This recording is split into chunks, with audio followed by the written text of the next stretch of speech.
Blockchain is a set of 40-year-old technologies which are being repurposed for the acquisition, representation and transfer of monetary value.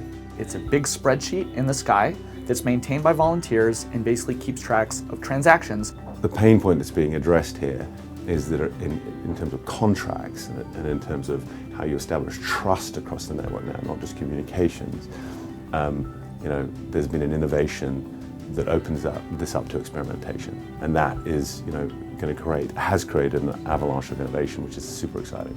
When you interact with someone in today's sort of era, the internet era, where you're doing communications, many of the interactions are not done at a protocol level. They're abstracted away, and it adds a complexity, adds cost, it's inefficient.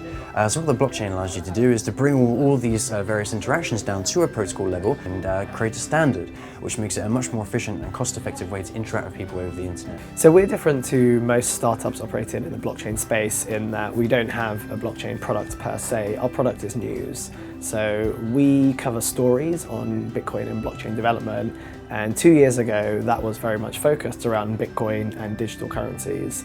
And then over the last year, a lot of that conversation has really shifted onto blockchain, not Bitcoin. So now a lot of our stories are starting to cover these potential blockchain use cases. And even today we had lots of discussions on the roundtable about whether Bitcoin is really needed. Can the blockchain exist without it?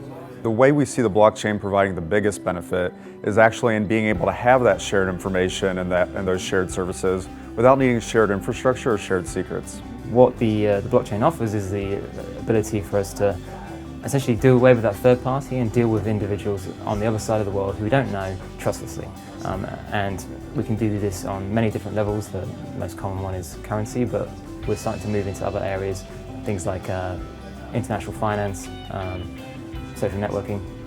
Anything you can imagine doing on the internet now which requires a third party so you can interact trustlessly, we can do with blockchain.